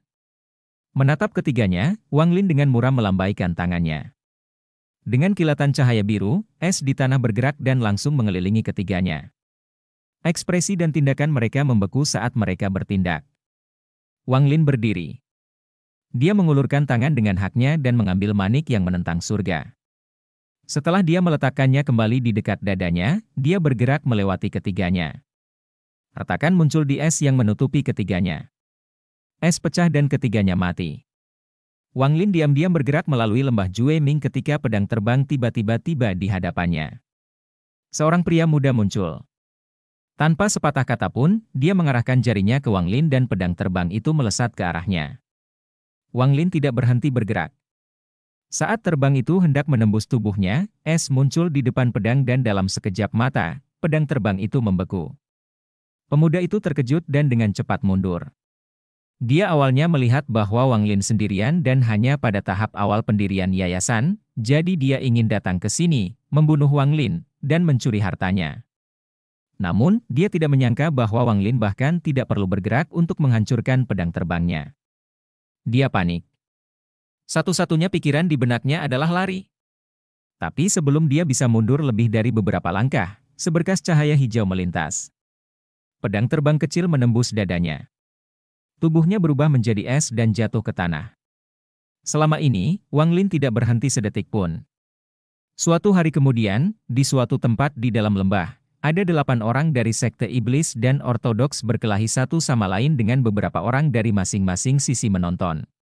Pada titik tertentu, sosok kesepian Wang Lin keluar. Dia berjalan ke depan seolah dia tidak bisa melihat mereka sama sekali. Di antara orang-orang yang menonton, seorang pria paruh baya dari sekte iblis mengerutkan kening. Tanpa sepatah kata pun, dia melemparkan jimat guntur ke arah Wang Lin. Tiba-tiba, guntur muncul dari langit dan menghantam Wang Lin, tetapi ketika hendak menghantamnya, es muncul. Ia bahkan mampu membekukan benda tak berwujud seperti kilat. Adegan ini menyebabkan semua orang berhenti berkelahi saat mereka menatap tercengang pada Wang Lin yang berjalan ke arah mereka tanpa ekspresi di wajahnya. Segera, dada pria parubaya yang membuang jimat itu bersinar hijau. Tubuhnya kemudian membeku dan dia mati. Semua orang terkejut. Sebelum mereka bisa bereaksi, Wang Lin sudah ada di depan mereka. Di hadapannya berdiri 4 orang. Sebelum mereka dapat berbicara, mereka melihat cahaya biru dan mereka membeku, mengikuti jejak pria paruh baya itu. Pada saat itu, semua orang mundur ke samping saat seorang murid berjubah putih menggenggam tangannya dan berkata, "Dari sekte mana kultivator berasal?" "Saya murid Yuan Tian sekte, Youkuan." Wang Lin mengabaikannya dan terus berjalan ke depan. Secara bertahap, semua orang menyingkir. Saat Wang Lin berjalan keluar 100 meter dari kerumunan, seorang murid muda dari sekte iblis menatap Wang Lin dan mencibir di dalam hatinya. "Anda membunuh saudara magang senior saya. Aku akan mengingatmu." Wang Lin tiba-tiba berhenti. Dia merasakan niat membunuh yang kuat datang dari belakangnya. Dia berbalik dan dengan dingin melihat murid sekte iblis itu. Di bawah tatapan Wang Lin, murid itu merasakan seluruh tubuhnya, di dalam dan luar, menjadi sedingin es. Dia dengan cepat menundukkan kepalanya, tidak berani menatap Wang Lin. Setiap pembudidaya yang melihat mata itu menghirup udara dingin. Mata itu benar-benar mati dan dipenuhi dengan niat membunuh. Siapapun yang melihat mata itu merasakan seluruh tubuhnya menjadi dingin. Setelah menatap pembudidaya sebentar, Wang Lin berbalik dan terus berjalan ke depan. Kilatan cahaya hijau muncul di dada murid itu. Dia batuk darah dan jatuh ke tanah. Tubuhnya langsung membeku. Bahkan darah yang dia keluarkan berubah menjadi es sebelum menyentuh tanah. Tidak ada yang berani menarik napas dalam-dalam dan setelah Wang Lin pergi. Tidak ada yang mau bertarung lagi, jadi mereka semua berpencar. Sama seperti ini, Wang Lin melakukan perjalanan melalui lembah Jueming. Jika ada yang menyinggung perasaannya, dia membekukan mereka dengan lambaian tangannya. Bahkan penggarap pendirian yayasan tahap akhir pun tidak bisa menolak. Setelah membunuh beberapa orang, mereka semua lari. Dalam waktu 3 hari, jumlah pembudidaya yang mati oleh tangan Wang Lin tak terhitung jumlahnya. Bab 106 peringkat. Selain keadaan khusus tertentu, hanya ada satu cara bagi negara-negara di bawah peringkat 5 untuk meningkatkan peringkatnya. Peningkatan kultivasi individu dari formasi inti, jiwa yang baru lahir, pemutusan roh, dan transformasi jiwa akan meningkatkan peringkat suatu negara. Jika seseorang di negara budidaya peringkat 1 mencapai tahap formasi inti, maka negara itu secara otomatis akan dinaikkan menjadi negara budidaya peringkat 2. Jika mereka memiliki kultivator jiwa baru lahir, maka negara tersebut dinaikkan menjadi negara budidaya peringkat 3. Setelah ini, ketika seseorang mencapai tahap pemutusan roh, negara tersebut dinaikkan menjadi negara budidaya peringkat 4. Dengan transformasi jiwa, negara budidaya peringkat 5. Meningkatnya pangkat membutuhkan banyak keberuntungan. Semakin tinggi nilainya, semakin sulit untuk menaikkan pangkat. Peringkat 2 dan 3 mungkin membutuhkan waktu ribuan tahun. Sedangkan untuk peringkat 3-4 dan 5-6, puluhan ribu tahun tidaklah cukup. Meski prosesnya sulit, itu satu-satunya jalan. Seiring berjalannya waktu, akan ada orang-orang yang cukup berbakat, cukup beruntung untuk bertemu, atau menerima bantuan dari orang lain. Seseorang yang memenuhi persyaratan yang dibutuhkan untuk menaikkan peringkat negaranya pada akhirnya akan muncul. Orang-orang ini tanpa ragu akan menjadi pemimpin negara budidaya mereka. Setelah negara budidaya mencapai peringkat 4, mereka memiliki hak untuk berpartisipasi di medan pertempuran asing. Namun, dalam hal kekuatan, negara budidaya peringkat 4 tidak dapat dibandingkan dengan negara budidaya peringkat 5 sama sekali. Kesenjangan dalam tingkat kultivasi bukanlah sesuatu yang dapat dikompensasi oleh angka. Misalnya, pembudidaya paling kuat dari negara budidaya peringkat 4 berada pada tahap akhir pemutusan roh. Jika Anda menempatkan mereka di negara peringkat 5, mereka akan langsung menjadi kelas 2 dan akan terlihat seperti anak yang rapuh di hadapan ahli transformasi jiwa. Tidaklah berlebihan untuk mengatakan bahwa tanpa keadaan khusus, seorang kultivator transformasi jiwa dapat menghapus negara peringkat 4. Hal semacam ini telah terjadi lebih dari sekali sebelumnya. Jadi pada kenyataannya, peran negara budidaya peringkat 4 di medan pertempuran asing sebenarnya hanya untuk memperjuangkan negara budidaya peringkat 5 yang mendukung mereka. Pertarungan yang sangat menentukan harus dilakukan oleh negara-negara budidaya peringkat 5. Begitu negara budidaya mencapai peringkat 5, masalah besar pertama yang mereka hadapi adalah kurangnya sumber daya dan material. Sebuah negara besar harus memelihara pembudidaya yang tak terhitung jumlahnya. Jika mereka tidak bisa menyelesaikan masalah ini, negara akan runtuh. Merampok negara-negara budidaya peringkat rendah tidak menyelesaikan masalah kekurangan bahan dan sumber daya. Satu-satunya solusi nyata adalah naik ke negara budidaya peringkat 6. Untuk naik dari peringkat 5 ke peringkat 6 tidak sesederhana peningkatan level kultivasi satu orang. Untuk naik pangkat sebagai negara peringkat tinggi, satu-satunya cara berkaitan dengan medan pertempuran asing. Medan pertempuran asing adalah tempat yang dipenuhi celah-celah di luar angkasa. Ini adalah medan pertempuran tak berujung yang dipenuhi dengan celah di ruang angkasa dan angin hampa yang dapat dengan mudah membunuh seorang pembudidaya spirit severing. Setelah seseorang terkena angin kekosongan, jika mereka bukan setidaknya pembudidaya transformasi jiwa, mereka akan berubah menjadi debu. Selain angin hampa, hal yang paling berbahaya adalah celah di ruang angkasa yang bisa muncul secara acak di mana saja. Setelah tertangkap, bahkan kultivator transformasi jiwa tidak akan memiliki waktu yang mudah. Hanya ahli dari negara budidaya peringkat 6 yang dapat bergerak sesuai keinginan mereka di medan pertempuran asing. Setiap beberapa ratus tahun, ada perang besar di medan pertempuran asing antara negara budidaya peringkat 4.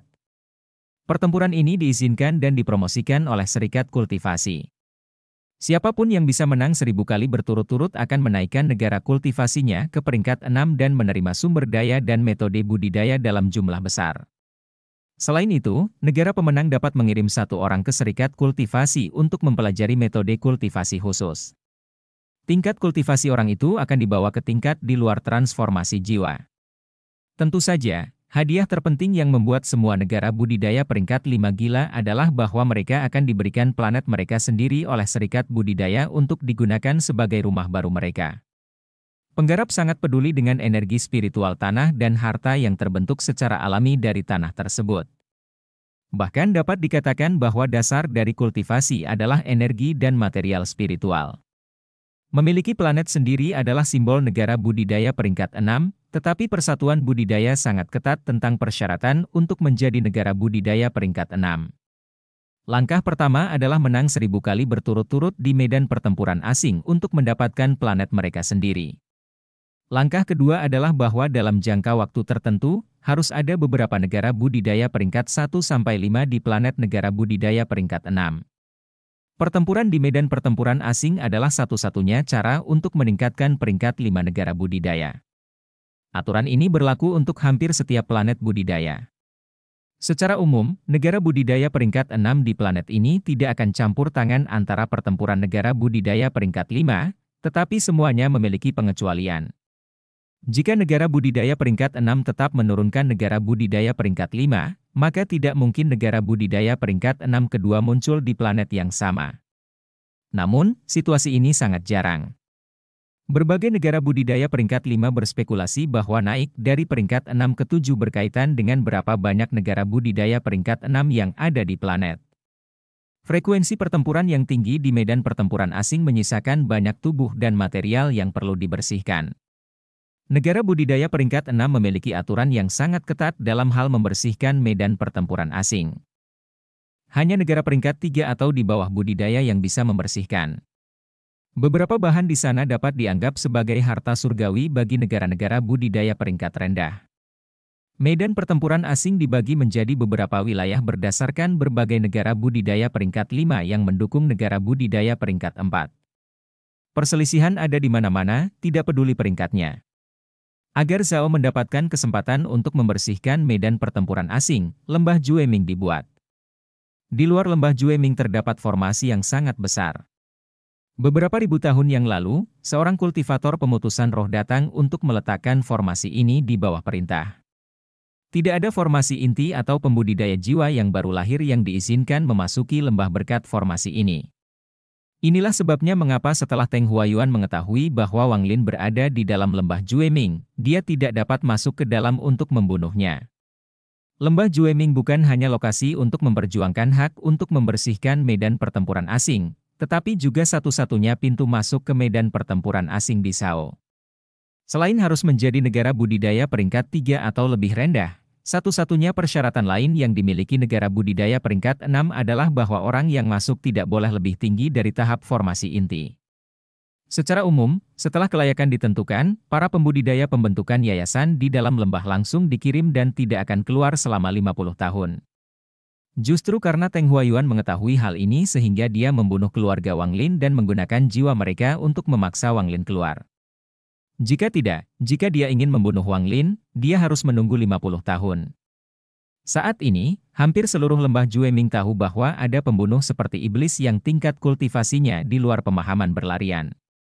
Beberapa orang berspekulasi bahwa dia sudah berada di tahap formasi inti dan menggunakan beberapa metode yang tidak diketahui untuk memasuki lembah. Wang Lin terus berjalan ke utara melalui lembah Jueming saat energi spiritualnya melonjak ke seluruh tubuhnya. Pembunuhan yang dilakukannya dalam beberapa hari terakhir ini tidak hanya tidak menurunkan keinginannya untuk membunuh, tetapi juga meningkatkan niat membunuhnya. Pikirannya benar-benar kosong.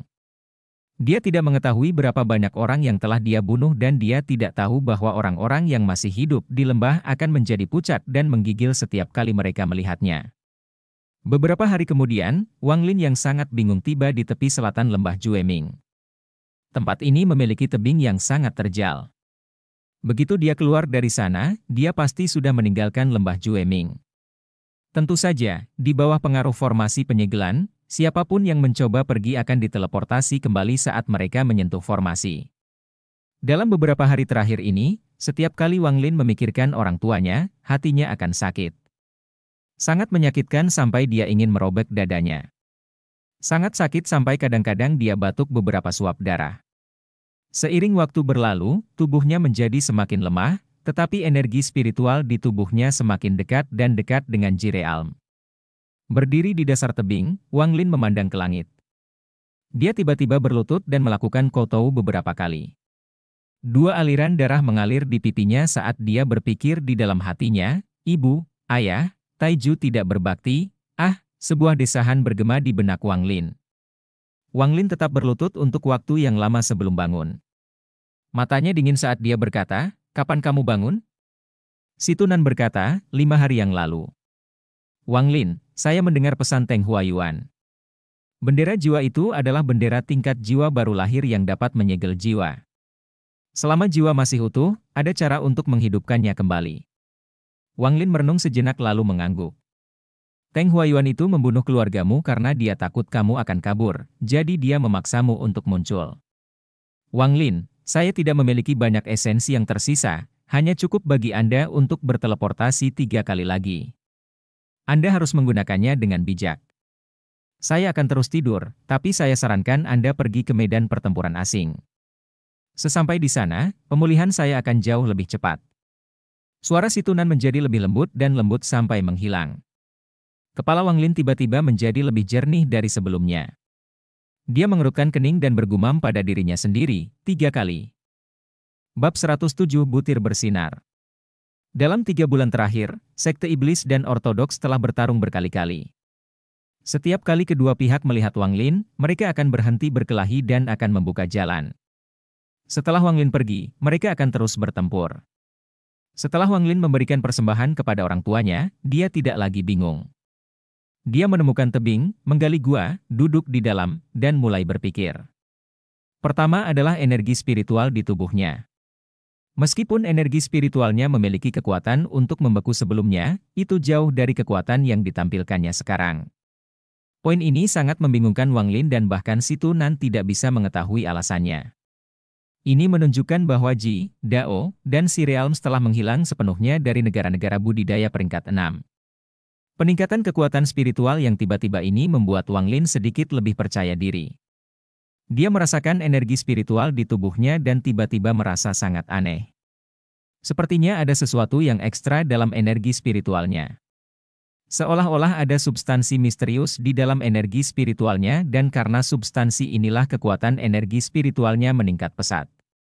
Sebelumnya, dia tidak menyadari hal ini karena tidak banyak zat di dalam tubuhnya, tetapi jumlah zat itu telah meningkat. Saat pikiran itu muncul, itu mulai berkembang tak terkendali. Wang Lin sedikit mengerutkan kening dan berkonsentrasi pada tubuhnya saat dia menggerakkan energi spiritualnya. Dia mulai dari dantiannya, kemudian melalui tubuhnya, lalu kembali ke dantiannya. Saat dia memeriksanya, Wang Lin secara bertahap menemukan beberapa petunjuk. Energi spiritualnya sekarang berwarna biru tua, namun, itu bukanlah warna sebenarnya dari energi spiritual. Itu karena beberapa benang biru tua. Benang tebal ini adalah penyebab perubahan energi spiritualnya. Wang Lin melambaikan tangan kanannya dan energi spiritual keluar. Energi spiritual berkumpul menjadi bola es dan di dalamnya ada benang biru tua yang tak terhitung jumlahnya. Setelah merenung sebentar, Wang Lin mengulurkan tangan dan meraih udara dengan ekspresi serius. Bola es mulai menyusut. Setiap kali menyusut, sejumlah besar keringat muncul di dahi Wang Lin. Saat bola es menyusut hingga sepertiga dari ukuran aslinya, beberapa utasnya runtuh. Segera, lebih banyak utas yang runtuh seolah-olah mereka tidak bisa menahan tekanan. Wang Lin mengerutkan kening. Dia mengirimkan gelombang energi spiritual lain untuk menggantikan benang biru tua saat dia terus menyempurnakan. Seiring waktu berlalu, Wang Lin telah mengirimkan beberapa gelombang energi spiritual, tetapi setiap saat, hanya sejumlah kecil benang biru tua yang tersisa. Di bawah suntikan energi spiritual yang terus-menerus, kecepatan hilangnya benang biru tua tidak dapat menyamai kecepatan Wang Lin yang menggantikannya. Akhirnya, setelah beberapa jam, pemurnian selesai. Meskipun Wang Lin lelah, matanya bersinar. Bola es telah menyusut menjadi seukuran sebutir beras dan warnanya telah berubah dari biru tua menjadi cian. Butir es cian ini seluruhnya terdiri dari benang biru tua. Itu memancarkan aura berbahaya. Mata Wang Lin berbinar saat dia mengambil biji-bijian dan meninggalkan gua. Dia berhenti sejenak di udara, lalu dengan cepat terbang menuju hutan terdekat. Berdiri di luar hutan, dia melambaikan tangannya dan biji-bijian menabrak pohon terdekat. Pada saat yang sama, ada cahaya cian samar dan pohon berubah menjadi es. Riak biru tua muncul. Ekspresi Wang Lin tiba-tiba berubah dan dia mundur. Hampir dalam sekejap mata, segala sesuatu dalam radius 300 meter berubah menjadi dunia biru. Dalam radius 300 meter, tidak peduli apakah itu pohon, hewan, bunga, serangga, atau serangga yang ada di bawah tanah, pada dasarnya semua makhluk hidup dalam radius 300 meter mati. Bahkan Wang Lin sendiri terkena cahaya biru. Itu menyebabkan tubuhnya menjadi kaku, seolah gelombang energi dingin memasuki tubuhnya. Untung energinya sama dengan energi spiritual di tubuhnya. Setelah diserap olehnya, dia memulihkan mobilitasnya. Dipenuhi dengan ketidakpastian, dia melihat ke pusat ledakan. Dia tidak yakin apakah dia masih akan baik-baik saja jika dia berada di pusat ledakan itu. Harus dikatakan bahwa butiran cian dimurnikan olehnya hanya dengan menggunakan benang biru tua di tubuhnya. Tidak ada yang seperti itu. Wang Lin bergumam pada dirinya sendiri, biji cian ini adalah harta ajaib terbaik yang saya miliki. Setelah diam-diam berdiri di sana sebentar, dia berbalik dan pergi. Setelah dia kembali ke gua, dia pernah menentang menginvestasikan banyak waktu untuk mendapatkan biji cian lagi. Menatap biji-bijian kecil itu, Wang Lin menghela nafas dan menyimpannya. Membuatnya sudah menghabiskan banyak energi spiritual. Sepertinya dia agak terlalu lemah setelah membuat dua. Meskipun biji-bijian itu sangat kuat, untuk memproduksinya membutuhkan terlalu banyak energi spiritual. Wang Lin tersenyum masam saat dia mengeluarkan cairan spiritual dan meminumnya untuk pulih. Pada saat malam tiba, dia telah memulihkan 70 hingga 80% energi spiritualnya. Matanya berbinar dan tanpa sepatah kata pun, dia mulai mengolah biji-bijian lainnya. 3 hari kemudian, 3 butir beras melayang di depan Wang Lin. Ekspresinya sangat serius. 3 tampaknya menjadi batasnya. Bukan karena dia tidak mencoba membuat yang keempat, tetapi setiap kali dia mencoba, salah satu dari 3 yang sebelumnya akan menghilang. Setelah beberapa kali percobaan, Wang Lin menyerah pada ide untuk membuat percobaan keempat. Setelah 3 hari pengamatan, meskipun kekuatan biji-bijian besar, itu masih belum cukup untuk menyakiti para pembudidaya jiwa baru lahir. Jika dia bisa membuang selusin biji-bijian ini, dia akan memiliki kesempatan, tetapi bagaimanapun juga, Wang Lin tidak bisa membuat biji-bijian keempat. Setelah merenung lama, Wang Lin mendapatkan sebuah ide. Jika dia bisa menggabungkan ketiganya menjadi satu, maka kekuatannya pasti akan meningkat, dan karena dia hanya akan memiliki satu, maka dia seharusnya bisa menghasilkan lebih banyak. Berpikir tentang itu, Wang Lin ragu-ragu sejenak sebelum memasang beberapa formasi pertahanan dengan bebatuan di sekitarnya. Setelah itu, dia mengeluarkan beberapa jimat pelindung yang telah dia curi, duduk, lalu meletakkan 2 butir dekat satu sama lain. Hati Wang Lin hampir keluar dari tenggorokannya saat dia bersiap untuk melarikan diri kapan saja. Perlahan, kedua butir itu bersentuhan. Wang Lin melihat ilusi. Seolah-olah waktu telah berhenti saat kedua butir itu bersentuhan. Tapi tak lama kemudian, kedua butiran itu menyatu tanpa suara. Butir baru tidak berubah selain warnanya menjadi lebih gelap. Wang Lin terkejut. Setelah merenung sejenak, dia menggabungkan biji-bijian baru dengan biji-bijian yang tersisa. Saat kedua butir itu bersentuhan, ada kilatan cahaya cian. Ekspresi Wang Lin tiba-tiba berubah dan dia menggunakan salah satu dari beberapa teleportasi yang dia tinggalkan untuk menghilang dari ruangan. Saat dia menghilang, cahaya cian meluas dan segala sesuatu dalam radius 1 km berubah menjadi dunia es. Wang Lin muncul 1 km jauhnya. Meskipun dia berada di luar cahaya cian, dia masih bisa merasakan hawa dingin masuk melalui kakinya. Melihat segala sesuatu di hadapannya, Wang Lin mulai merenung.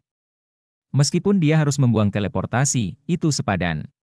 Tampaknya menggabungkan 2 butir adalah batasnya. Ketika dia mencoba yang ketiga, itu akan langsung meledak. Dia jelas tidak bisa menggunakan gua itu lagi. Wang Lin tersenyum pahit ketika dia menemukan tempat lain dan menggali gua besar. Menggunakan waktu beberapa hari, Wang Lin mengisi kembali persediaan biji-bijiannya. Dia dengan mudah mengendalikannya untuk menyatu dan akhirnya berhasil membuat butir keempat.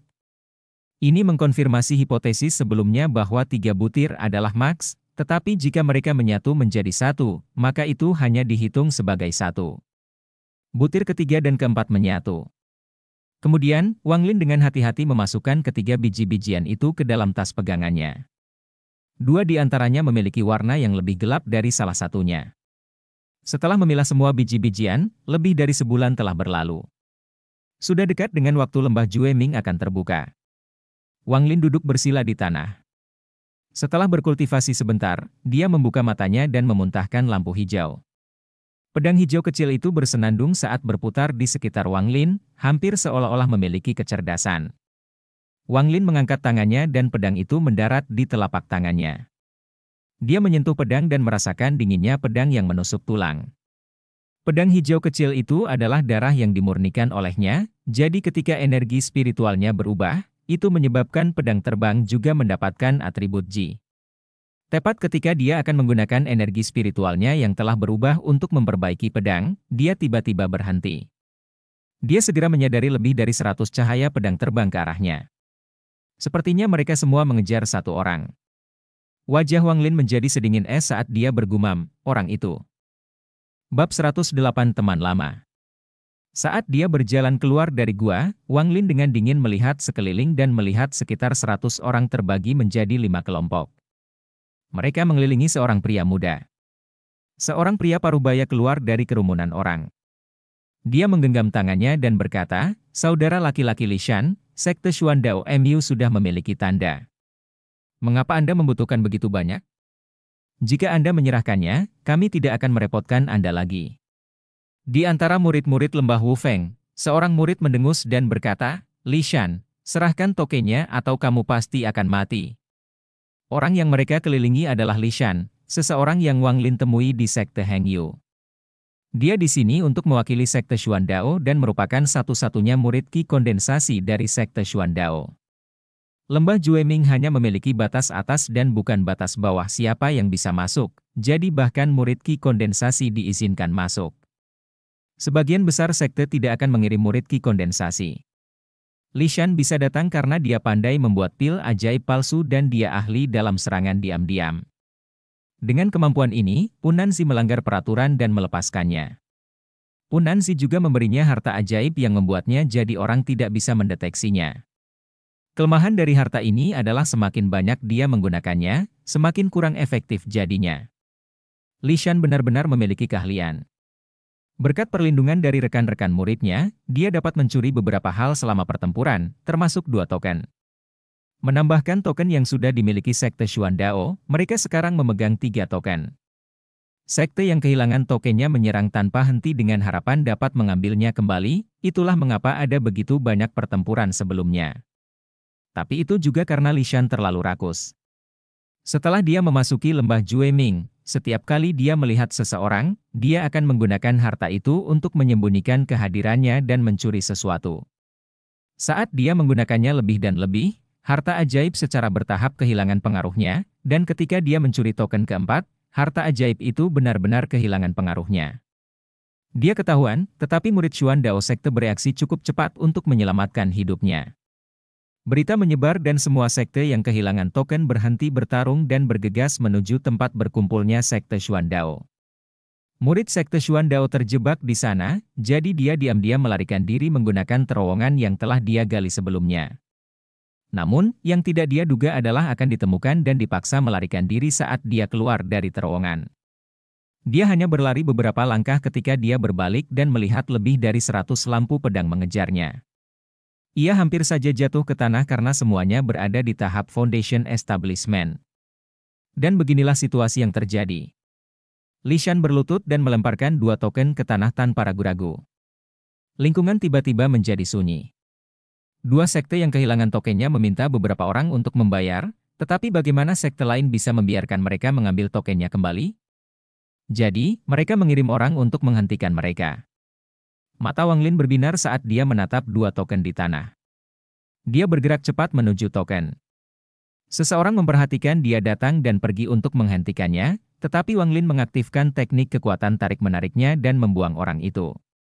Begitu saja, setelah beberapa langkah, Wang Lin hampir berada di ambang batas. Kedua kelompok yang bertarung akhirnya menyadari Wang Lin. Orang-orang yang diberitahu tentang kejadian di lembah Jueming mengenali Wang Lin. Mereka semua diam-diam mengeluh, tetapi berhenti dan tidak berani bergerak maju. Namun, masih ada beberapa pembudidaya yang hanya mendengar tentang Wang Lin tetapi tidak pernah melihatnya, jadi mereka maju tanpa ragu-ragu. Mata Wang Lin berbinar dan pedang hijau kecil tiba-tiba muncul dan mulai berkedip. Setiap kali pedang menyala, seorang pembudidaya akan membeku di es dan akan mati di tempat. Wang Lin diam-diam menghela nafas. Dia telah memperhatikan beberapa hari bahwa ada yang salah dengan pedang terbang itu. Sejak energi spiritualnya berubah, semakin sulit untuk membuat pedang bergerak sesuai keinginannya, namun, dia hanya perlu lebih berkonsentrasi untuk mengendalikan pedang dan dia tidak akan memiliki masalah lagi. Dengan kekuatan energi spiritual Ji Realm, tidak ada kultivator pendirian yayasan yang dapat menghalangi jalannya. Bahkan harta ajaib yang diberikan orang tua mereka semua jatuh ke energi spiritual Ji Realm-nya. Harus dikatakan bahwa untuk kultivator Ji Realm, senjata terbaik mereka adalah Ji Realm mereka. Wang Lin berjalan 5 langkah lagi. Untuk setiap langkah, beberapa orang tewas karena pedang terbang. Secara bertahap, semakin sedikit orang di sekitarnya karena kebanyakan dari mereka dengan cepat mundur, tidak berani untuk bergerak maju. Wang Lin dengan mudah tiba di depan Li Shan. Li Shan sangat ketakutan sehingga dia bahkan tidak berani mengangkat kepalanya. Tangan kanan Wang Lin mengulurkan tangan dan meraih kedua token itu. Dia merenung sejenak, lalu memasukkan 2 token itu ke dalam tas pegangannya. Saat tatapan dinginnya menyapu semua orang, dia berkata, "Serahkan semua tokenmu, atau mati." Li Shan, yang terbaring di tanah, memperhatikan bahwa suara itu tidak asing, jadi dia mengerahkan keberanian untuk mengangkat kepalanya. Tiba-tiba, dia merasa seperti disambar petir dan berkata, "Kamu." Wang Lin. Wang Lin menatap Li Shan. Ini sangat menakutkan Li Shan sehingga dia menggigil dan segera tutup mulut, tetapi ada badai di dalam hatinya. Harus dikatakan bahwa nama Wang Lin sangat terkenal di sekte Xuandao. Wang Lin, yang tiba seperti badai dalam pertukaran antara sekte Hengyu dan sekte Xuandao, adalah tujuan dari banyak murid inti dari sekte Xuandao. Dia juga orang yang paling ingin dilampaui Li Shan, bahkan dalam mimpinya, terutama setelah insiden dengan bom bau.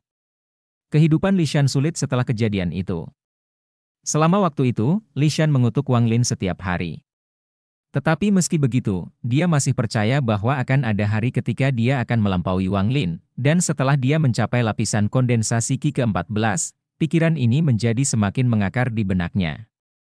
Tetapi sekarang dia tercengang ketika dia menemukan bahwa perbedaan di antara mereka seperti perbedaan antara langit dan bumi. Itu hanya beberapa tahun dan Wang Lin sudah memiliki kemampuan untuk dengan mudah membunuh para pembudidaya yayasan pembentukan. Di mata Li Shan, kemajuan Wang Lin terlalu luar biasa.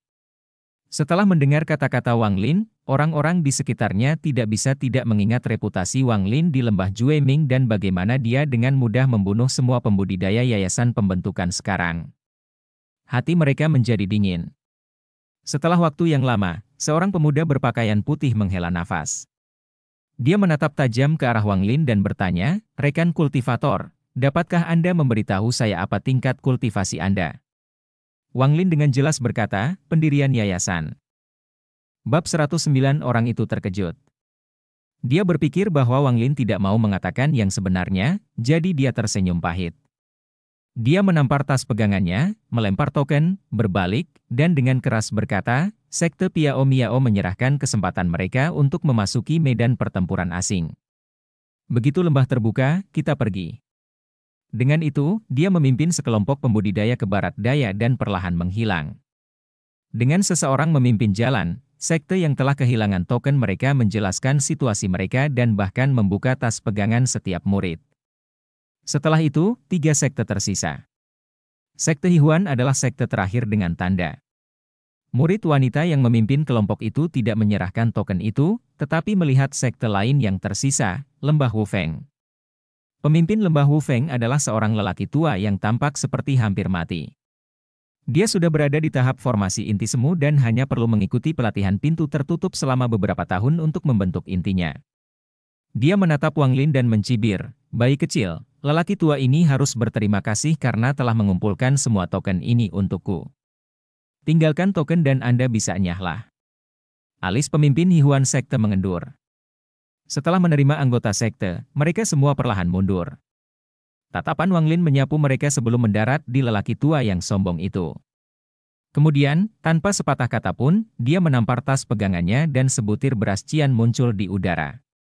Jelas dari ekspresi wajah lelaki tua itu bahwa dia meremehkan Wang Lin. Dia merasa bahwa dia bisa membunuh orang-orang itu sebersih Wang Lin. Di mata ini, Wang Lin pasti menyembunyikan kekuatannya, tetapi paling banyak, itu hanya puncak dari tahap akhir pembentukan yayasan. Dia percaya bahwa tingkat kultivasinya sama dengan Wang Lin. Karena dia berada pada tingkat kultivasi yang sama dan memegang salah satu harta kunci Lembah Wufeng, kipas api angin petir surgawi, dia tidak ragu bahwa kemenangannya sudah pasti. Sekarang melihat Wang Lin mengambil titik cahaya kecil yang tidak mengesankan, senyum merendahkan muncul di wajahnya. Dia berteriak kepada sesama muridnya, "Kalian semua, mundur dan lihat bagaimana saya menghancurkan anak nakal sombong ini." Dengan itu, dia melambaikan tangannya dan kipas 3 inci kecil muncul di tangannya. Ada banyak simbol api emas pada kipasnya, membuatnya terlihat sangat cantik. Ekspresi murid Wu Fengfei lainnya berubah ketika mereka mendengar kata-kata lelaki tua itu dan melihat kipas angin. Mereka secara tidak sadar mundur. Beberapa bahkan mundur lebih dari 100 kaki sebelum mereka sedikit santai. Wang Lin bergerak dan meraih Li Shan yang tercengang saat dia dengan cepat mundur. Saat dia mundur, dia menggunakan teknik daya tariknya untuk mengontrol butiran beras menuju orang tua itu. Wajah lelaki tua itu dipenuhi dengan penghinaan. Dia menekan kipas angin dan kipas terbuka. Saat kipas terbuka, seberkas cahaya keemasan melesat keluar. Tiba-tiba, angin aneh muncul dan terbang di sekitar kipas angin. Kemudian, nyala keemasan pada kipas angin tampak hidup, langsung memanaskan area tersebut. Tepat pada saat itu, butiran cian menghantam tepi luar angin aneh. Detik berikutnya, api emas mengelilingi biji-bijian. Ekspresi Wang Lin normal. Kakinya tidak berhenti saat dia berpikir di dalam kepalanya, ledakan. Di tengah angin aneh dan api emas, cahaya cian meledak. Ketika cahaya mencapai puncaknya, ia meledak dengan ledakan dan membentuk lingkaran cahaya cian yang mulai menyebar seperti gelombang pasang. Pemandangan ini seperti 10.000 kuda berlari kencang.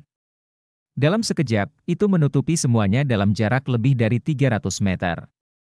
Angin biasanya merupakan benda tak berwujud, tetapi di bawah kekuatan Jirealm, angin berubah menjadi potongan-potongan es biru dan jatuh ke tanah. Berikutnya adalah nyala emas. Nyala api bahkan tidak sempat padam sebelum membeku. Jika seseorang melihat lebih dekat, itu akan terlihat seperti nyala api masih menyala di dalam es. Adapun harta Wu Fengfei, kipas angin api petir surgawi, mempertahankan bentuk terbukanya karena ditutupi oleh es biru. Orang tua formasi inti semu bahkan tidak punya waktu untuk bereaksi. Wajahnya dipenuhi dengan penghinaan dan kebanggaan saat es membekukannya. Di belakangnya ada 17 murid Wu Fengfei. Bahkan orang yang mundur lebih dari 100 kaki tidak dapat melarikan diri. Mereka semua menjadi patung es. Dalam radius 300 meter, tidak ada yang hidup. Segala sesuatu yang bernafas akan dibunuh. Ini menjadi area terlarang seumur hidup. Pikiran Li Shan menjadi kosong saat dia menatap dengan tercengang ke pemandangan di depannya. Hatinya terguncang sampai batasnya. Dia membuka mulutnya, tetapi tidak dapat berbicara. Pandangannya ke arah Wang Lin menjadi jauh lebih hormat. Murid dari Sekte Hihuan berhasil melarikan diri karena jarak mereka 500 meter, tetapi mereka tidak berani bergerak karena tatapan dingin Wang Lin mengunci mereka. Murid-murid lembah Wu Feng berubah menjadi patung es sebelum mereka meninggalkan murid-murid Sekte Hihuan dalam keadaan shock. Melihat 10 patung es, wajah murid perempuan terkemuka itu pucat saat dia mengeluarkan token itu tanpa ragu-ragu. Setelah dia dengan hati-hati meletakkan token di tanah, Wang Lin berteriak, "Berapa total token yang ada?" Tubuh murid perempuan itu bergetar. Menekan rasa takutnya, suaranya bergetar saat dia berkata, "Total ada 7. Ekspresi Wang Lin tetap sama saat dia diam-diam menghitung. Lembah Wu Feng tidak memiliki token dan di tangannya dia memiliki 1 dari Sekte Piao Miao, 2 dari Sekte Xuan Dao, dan 1 dari Sekte Hihuan. Dia memiliki total 4. Hanya 3 lagi dan dia akan memiliki semuanya.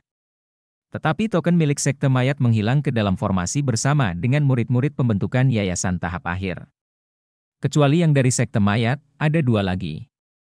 Sebelum memasuki lembah Jueming, dia mendengar dari Izizai bahwa persaingan di lembah itu adalah mencuri token orang lain. Menurut ini dan dari penjelasan Situnan tentang bagaimana memasuki medan pertempuran asing, dia memperoleh pemahaman yang samar-samar tentang segalanya. Dia menoleh ke murid perempuan dan tiba-tiba berkata, "Berapa banyak slot yang tersedia untuk memasuki medan pertempuran asing?" Murid perempuan itu terkejut. Dia ragu-ragu, tapi setelah melihat tatapan dingin Wang Lin, tubuhnya menggigil dan dia dengan cepat berkata, 3. Hanya ada 3 slot. Dengan itu, dia takut penjelasannya tidak cukup dan akan membuat marah Wang Lin, jadi dia dengan cepat menambahkan, ada total 7 token, tetapi jika ada lebih dari 3 token yang tidak dihancurkan, Zhao kehilangan kesempatannya untuk memasuki medan pertempuran asing. Wang Lin meliriknya dan murid perempuan itu segera menjadi ketakutan. Dia dengan cemas berkata, "Rekan, sesama kultivator, dari 3 token yang tersisa, saya tahu di mana salah satunya. Jika Anda melepaskan kami, saya dapat memberitahu Anda." Bab 110 Liu Mei. Ekspresi Wang Lin normal saat dia berkata dengan dingin, "Bicaralah." Murid perempuan itu mengatupkan giginya dan dengan cepat berkata, "Itu adalah tempat berkumpulnya sekte Xuandao. Seharusnya masih ada orang yang mengepung tempat itu. Kami terburu-buru mengejar Li Shan, jadi kami tidak repot-repot tinggal di sana, tapi saya yakin mereka punya tanda." Ekspresi Li Shan tiba-tiba berubah, tetapi kemudian dia tersenyum pahit karena tatapan Wang Lin tertuju padanya. Itu ada di tangan Liu Mei, dia ingin berbohong, tapi saat dia melihat tatapan Wang Lin, dia tidak bisa membantu tetapi mengatakan yang sebenarnya. Dia tidak pernah memiliki perasaan seperti ini, bahkan saat bertemu dengan leluhur Punanzi. Penatua Liu Mei. Wang Lin merenung sedikit. Bayangan seorang wanita muda yang sangat cantik muncul di benaknya. Dia memandang Li Shan dan bertanya, "Dia mencapai tahap pendirian yayasan?" Li Shan mengangguk dengan iri dan berkata, "Leluhur Punanzi secara pribadi membantunya mencapai tahap pendirian yayasan." Wang Lin merenung sedikit dan tidak bisa tidak memikirkan semua yang telah terjadi di Gunung Hengyu. Adegan orang tuanya muncul di benaknya dan hatinya tidak bisa menahan sakit. Dia mengulurkan tangan, meraih murid perempuan dan Li Shan saat dia melompat ke udara. Murid perempuan itu panik dan titik lembab muncul di celananya saat wajahnya menjadi sangat merah. "Katakan padaku di mana sekte Xuandao." Wang Lin mengerutkan kening saat dia menahan murid perempuan itu sedikit lebih jauh. Murid perempuan dengan lemah menunjuk ke arah dan Li Shan juga menyerah dan memberikan arahan yang lebih rinci. Wang Lin tidak mengucapkan sepatah kata pun dan dengan cepat bergerak maju.